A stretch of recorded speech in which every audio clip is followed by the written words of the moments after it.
Take another photograph and document a life that's right.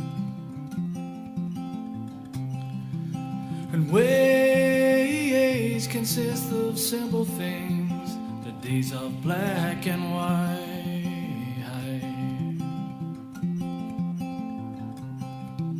And faces from a humble past.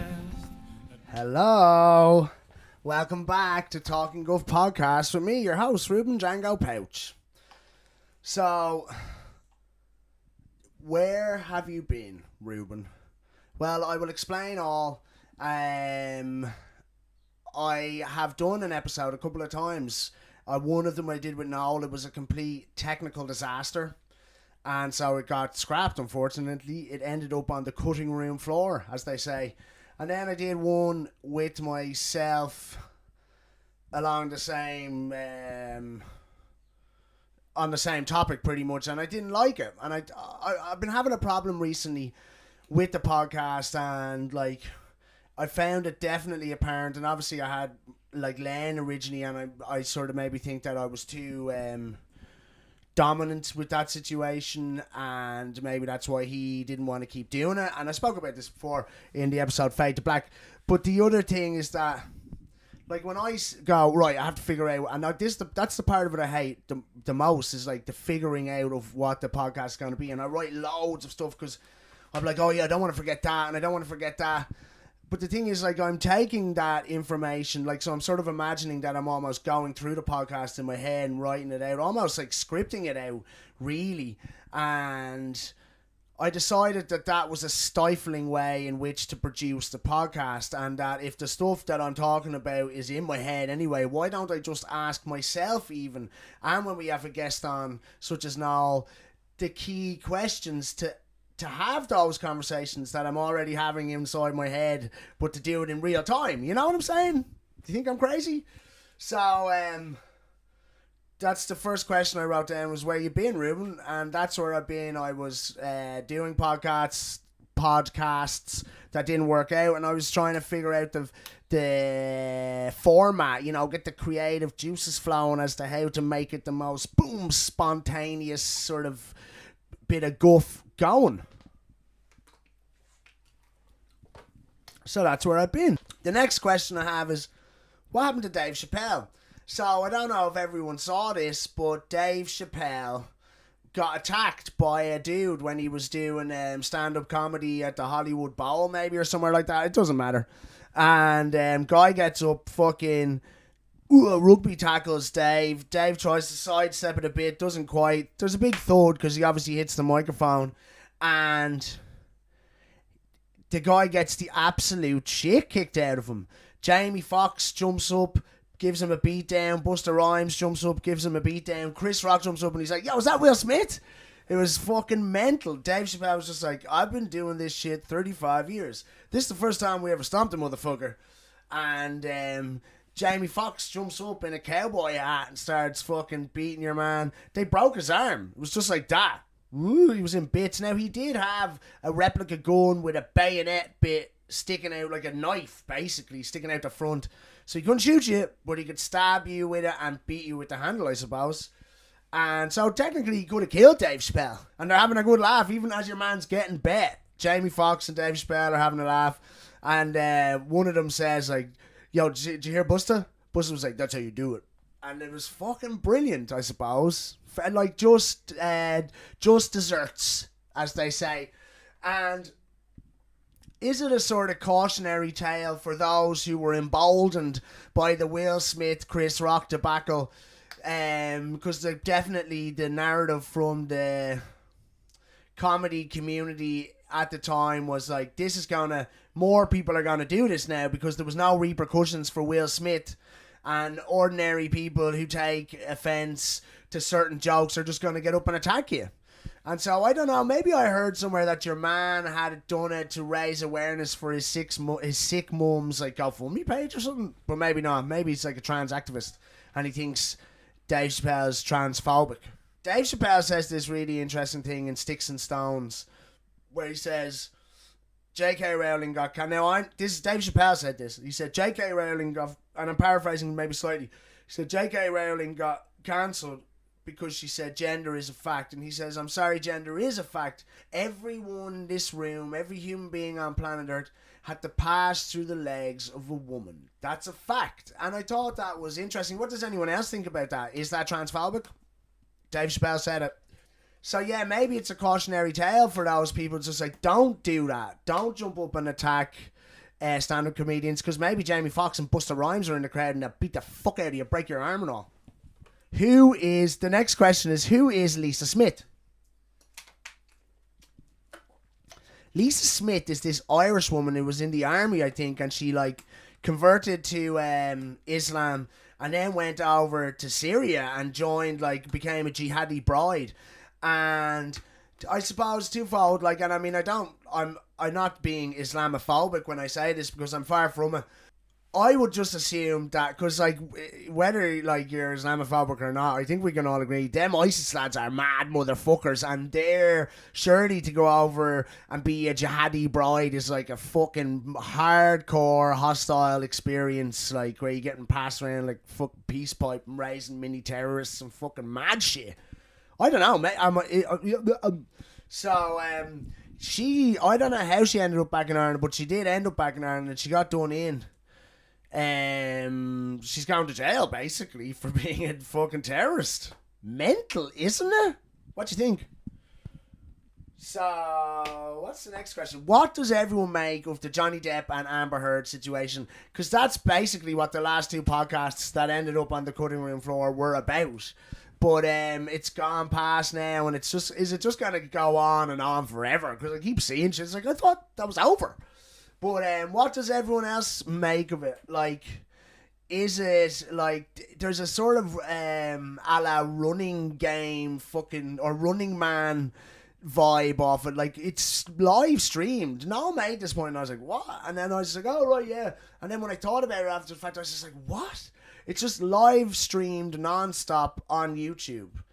And so, like, it's almost like we're just fucking pacified symbiotes, just like looking at it. Is there a bit of that off it? What does anyone else think? Or was it really interesting? Because I'm fascinating. Because definitely I watched loads of it. So, yeah. The next question is, who is lying in that situation? Because obviously one of them is lying. One of them has to be telling porkies because their narratives are so strongly opposed. I think that Amber Heard is lying. I've said, obviously, that someone's telling massive porkies, and I think it could potentially be Amber Heard. And that's just my opinion. That's not because I want to facilitate some male-dominated toxic patriarchy. It's just that when I looked at... Or that's who I think is lying, basically. Because actually the next question is, why do I think that Amber Heard is lying? So, and like I was just going to say there, when I look at her... So, a few reasons. Number one, when I look at her giving her testimony, I think, you look like you're lying. Like, all this, like, real funny movements. I don't really get it. And it looks overacted, like she's dry crying. She's wiping up here when she's crying. So that's one of the reasons I think she's lying. I suppose there was a couple of situations within the trial, like the makeup palette thing, that seemed to be a bit of porky, did it? And the finger thing, I'm pretty sure she did smash the top of Johnny Depp's finger off with a bottle, because it just seemed like he was telling the truth in that situation. Also, I've seen and heard audio where she was like, I'm so sorry, I didn't mean to hurt him, in the hospital, and sort of, you can't really hear it, but you can, and she's basically saying, I didn't mean to hurt him, I can't lose him, please, please, please. And that just sounded like some insecure fucking lunatic who on impulse, like, fucking totally loses it, flies off the handle, and then those insecurities manifest into it, like, I can't lose him because you fucked up here, bitch, right? So there was that, and then obviously she hits him. We heard that audio where she was just like, I didn't punch you, I hit you. I'm sorry I didn't give you an open-handed slap, I just balled up my fist and hit you. It's not a punch. And then there's another bit where she's like, Oh, what? Are you, Johnny Depp, a man, going to tell everyone you're a victim of domestic abuse, and the sort of implication there is that no one will believe you, or you know, how sort of emasculating for you. And one of the main reasons I think that potentially Amber Heard is lying is because she is, in her testimony, she is claiming that she is the victim of like real hardcore violent physical and sexual abuse, right? She says that he smashed a load of bottles off her, held a broken bottle up to her throat. She said that he like penetrated her with the top of a wine bottle or something like that, which apparently would kill you. I don't know. But and she said that he broke her nose after the Met Gala.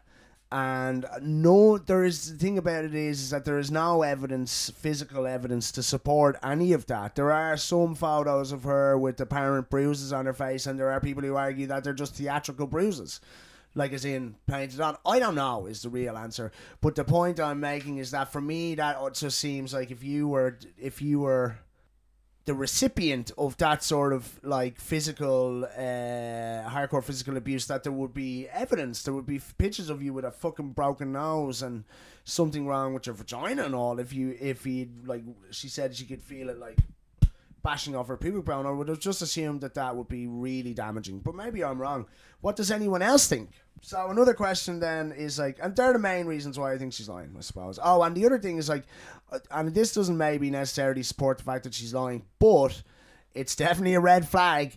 Like some of the audio and some of the situations that she claims, or that you can hear her talking about, in the way in which she's talking to him, like hardcore character assassination and verbal abuse herself, like we've heard it. And he said something about like he was moved to 5 different bathrooms and 2 rooms in this house trying to get away from you. I just want to stop arguing, and you know, and you're following me around, fucking going mental. And I understand that. I potentially have been in a situation like that before, and it's like fucking 4 o'clock in the morning, just what the fuck is going on here? And she's just like, oh, grow up, Johnny. Grow up, be a man and all this. And you're just like, oh my God, get me the fuck out of there. It certainly, parts of it gave me anxiety and refreshed like a lifetime of relationship trauma. And Jesus. The question I have here is Johnny Depp without any fault? And I suppose we know, obviously, because it's so far after the point, that he's not liable. She's liable in the situation, because you can't be guilty in a civil case. Apparently you can only be liable, and so he won. She's liable. And isn't it mad though then that when the Sun, this was a side tangent, when the Sun newspaper won their case, because the judge decided that there was in fact 13, you know, that he could support 13, there was evidence enough to support 13 separate incidents of domestic abuse, and so the term wife beater was not defamation, basically.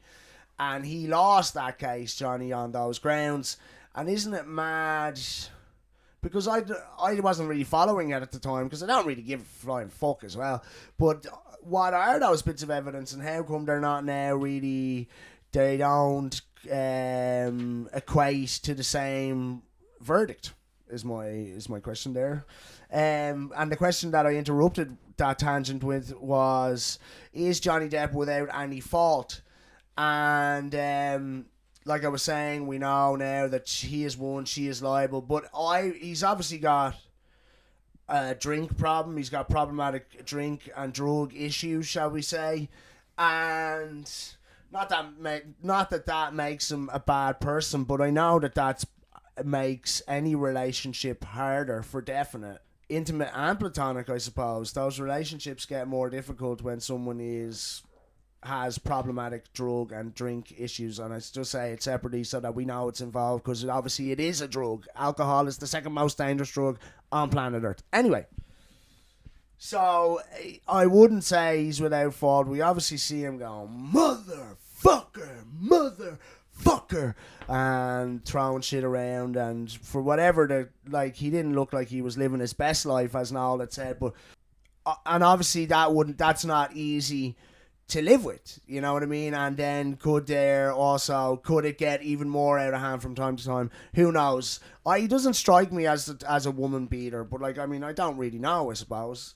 The other thing, like, because we know he sent these hardcore texts, like, there's ones where he's just like calling her a cunt and a fat whore, and he sent a text to Paul Bettany where he said, I can't remember if he said he wanted to kill her, but he definitely said he wanted to burn her corpse and fuck it. And then he also said a pretty cold line, like he wished that the gift of breath would be taken from her, or something to that effect. So obviously, like, it's not a way that I would want to conduct myself. It's not what I would consider walking a righteous path for yourself, and I don't mean that in any from an organized religion point of view. But at the same time, I've definitely said that about like past partners of mine where it's like, that fucking cunt, you know what I mean? And I've definitely said it in the height of an argument, and that's like, I'm being totally transparent here. I don't think that's cool. I'm trying to be honest with you, because when I look back on how I conducted myself in certain situations, I would be ashamed, I suppose, definitely embarrassed to think. And I mean, again, it's because it was a toxic relationship where I was being the absolute worst version of myself. I can just endeavour not to do that ever again. Do you know what I mean? I'm a human being, I've got flaws, but that doesn't make me or Johnny Depp domestic abusers, right? The next question I have, and it might be slightly weighted, this one, but it says, is this bad for Me Too movement and imperfect victims? And the reason I say imperfect victims is because I just saw a good few headlines come up here and there. Verdict in Depp versus Heard sends chilling message to domestic abuse survivors. Me Too is over if we don't listen to imperfect victims like Amber Heard. And there was another one that I can't find now. And a couple of the things that were being said in those articles I just I took exception to, I suppose. And maybe I'm wrong, maybe my perspective is askew on this one, and so I'm asking myself the question. You let me know in the comment section below if we've any female viewers. But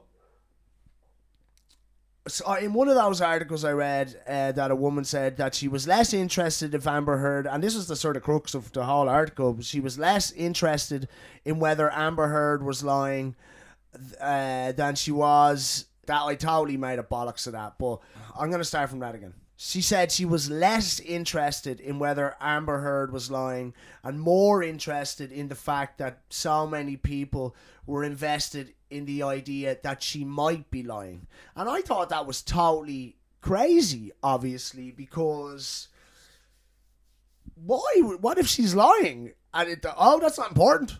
I just want to know why everyone thinks she's lying. It's because she's a woman and we live in a male-dominated society. It's just like, no, because the bitch is lying. You know, and I mean, look, the thing about it is none of us know whether or not she's lying. We don't actually know. We weren't actually there, and we'll fucking never know.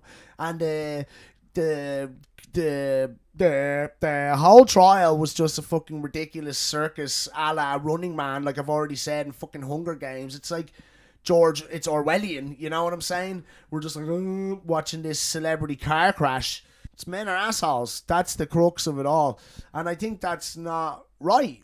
Don't get me wrong, men are fucking idiots, and we'll get onto that in a minute, but they're not all assholes. And every time they think something it's not driven by some horrible toxic patriarchy. Like, we're not all a part of that shit. They exist, but not every man. In one of the other articles regarding damaging the Me Too movement, etc., it said that this was a symptom of the aforementioned male-dominated society where we bandy and rally around these abusers. And this person even said that we did it with, we saw it happen with Harvey Weinstein. I was just like, bitch, they put that lad in jail. He's gonna die in jail, and I'm not saying he shouldn't have, but I feel like no one Everyone was just like, see you later, Harvey. You're gone. And even the idea of imperfect victims, what does that even mean? Imperfect victims. It's like, was she a victim or not? And so as we're talking about like abuse and stuff like that, like, are men, I'm asking me this questions on the thing, are men the predominant perpetrators of this type of behaviour? And the answer to that question is surely yes. But the point I was making earlier on, like, we know that the worst crimes against women are perpetrated by men. And I'm not arguing that. I wouldn't sign off on the narrative that all men are murderers or rapists, but I could sign off on the narrative that all murderers and rapists are men, because they predominantly are. And the other side of that is that, as far as I'm aware, and I'm pretty sure about this, a much higher percentage of violent crime and murder is perpetrated against other men, by men, but against men. And those people who kill people, they're a very finite group of predominantly male, but they're a finite group of men. They don't represent all men, not by a long shot. And men being crude or crass and talking about pussy or whatever isn't rape culture. It's just men are stupid morons who think more than half the time with their penises, their second brain. You know, and if you have one that's walking a righteous path for you, you want to fucking, as Eddie Murphy says, light a match, stomp your motherfucking feet for that, brother. Because here's the other thing to tie into, are all men and can women abuse? It's just like, I don't know any domestic abusers, and I did. A head chef I had one time, rumor has it was he used to knock his missus around, and the general consensus then was like, that lad's a scumbag. Like, none of my mates, I would be shocked anyway. Obviously, I don't know what goes on behind closed doors, but I would be entirely shocked if, like, it turned out that one of my mates knocked his missus around. It's not like, and even through a much wider social circle that I would be a part of, I just never came across it on my level. Now, that's not to talk about growing up or anything like that. I just mean in my adult life, I never sort of came across a peer or an acquaintance that was the buzz with them, you know what I mean? And so I suppose, again, like, can women abuse? I don't know. Like, I've definitely seen relationships where the woman is just like the motherfucking biggest ball buster ever, and the lad's like, okay, you know what I mean? And just like, and mean, like, you're so thick, aren't you? And like, they'd be like, say his name's John, it'd be just like, sure, John couldn't do that, John's a fucking idiot, you know, that way. Oh, I just want to go right in the throat and say, John's alright, actually. Maybe John is an idiot, I don't know. Maybe he's a domestic abuser, I don't know. So can women abuse? I would assume so. And Amber Heard, like, she definitely hit him. She said it. She didn't punch him, but she hit him.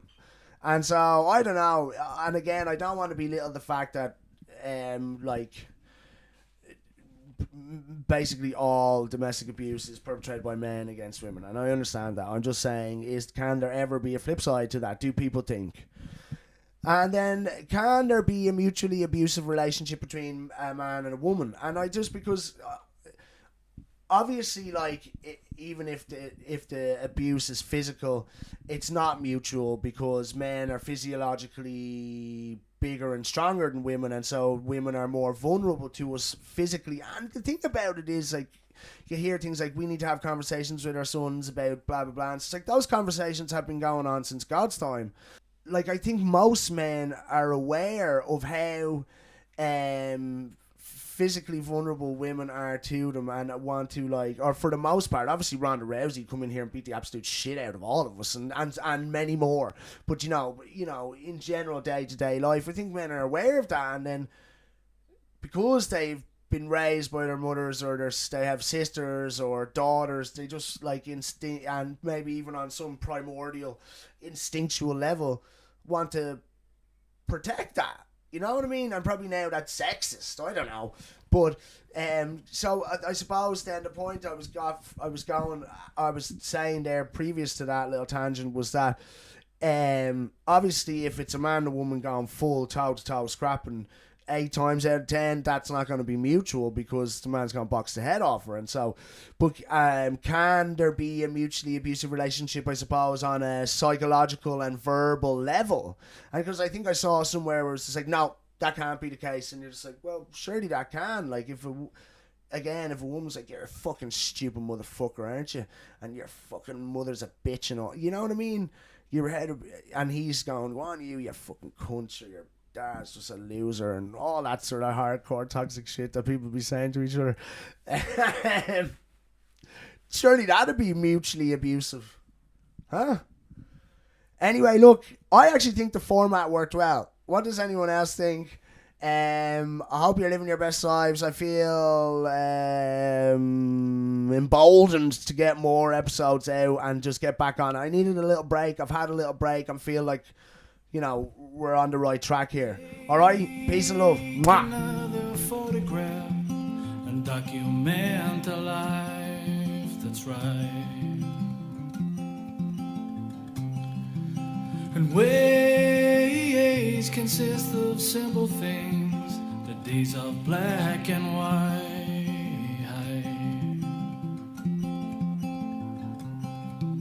And faces from a humble